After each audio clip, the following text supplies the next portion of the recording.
večer Košice, dobrý večer Slovensko. Dobrý večer aj vám, súdruh Fico.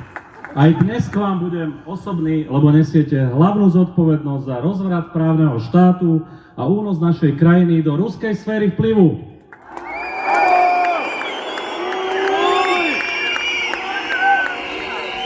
Kedysi ste povedali, že na východe nič nie je. Bola to bohapustá lož. Aj dnes tu stoja odvážni ľudia, čo neznášajú zlodejov a kolaborantov ako vy. Že? Že tí ľudia dneska prišli na Vagoviča. Si myslím. Nedávno sa žiaľ vrátil na východ aj Antonio Vadala. Nedaleko Michaloviec vraj chová býky. Pamätáte sa dobre, taliansky mafián, dnes ctihodný občan, ktorý mal cez Máriu Troškovú otvorené dvere aj na váš úrad vlády. Hanba!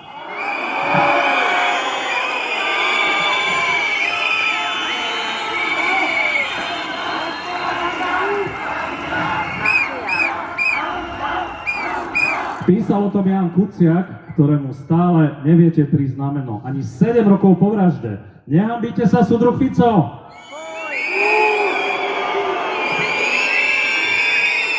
Naozaj v sebe nemáte kúsok empatie? Naozaj vás zaujímajú len špinavé peniaze a beztrestnosť? Naozaj ste len citovo vyprahnutý a bezcharakterný technológ moci, ktorému nie je nič sveté?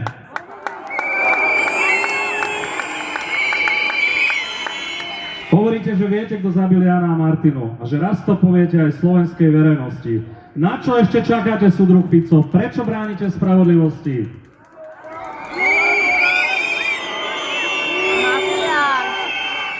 Iba, že by ste len mlátili prázdnu slamu, ako je to u vás zvykom. Typický bolševik, ktorý manipuluje verejnú mienku, aby odvrátil pozornosť od vlastnej zodpovednosti za tento bezprecedentný kriminálny čin.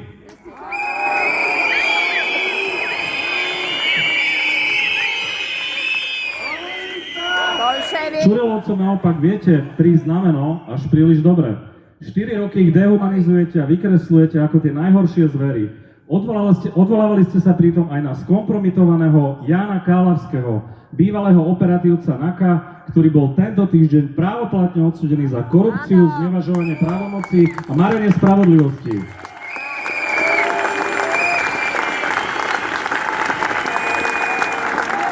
Čo ste zrazu ticho, súdruh Fico? Už vám to nesedí do krámu?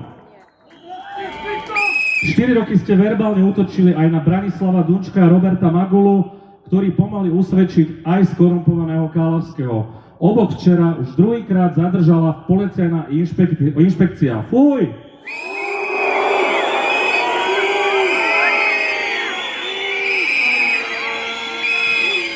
Dokedy ich budú šikanovať vaši poskokovia vo vedení ministerstva vnútra? Nemyslíte si, že Matúš Šutaj Eštok by mal namiesto papagájovania vašej lži zaplatiť pokutu za to, že ich nezákonne postavil mimo služby?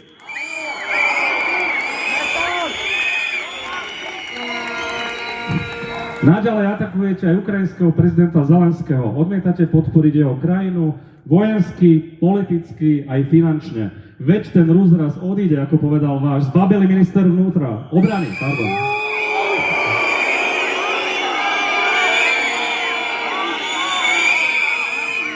Jeho synovec, infantilný smerácky vlk, dokonca tvrdí, že Rusi v Kieve by boli spoľahlivejším susedom ako Ukrajina.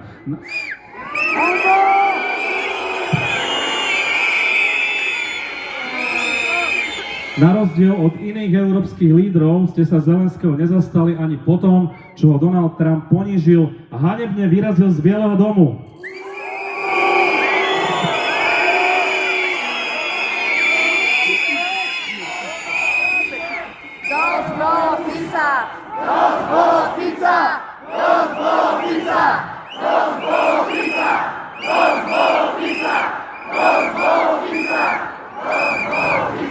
Ste obyčajní lokaje vlastizradcovia. Vasilovia Bilakovia dnešnej doby, ktorým to raz dejiny pripomenú a spočítajú ako všetkým kolaborantom.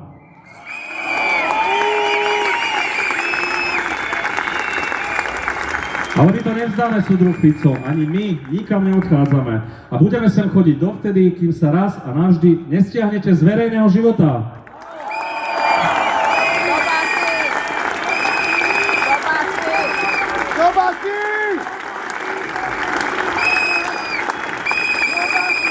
Každú sekundu vo funkcii totiž škodíte Slovensku, z ktorého sa pre takých ako vy neodchádzajú mladí ľudia do zahraničia.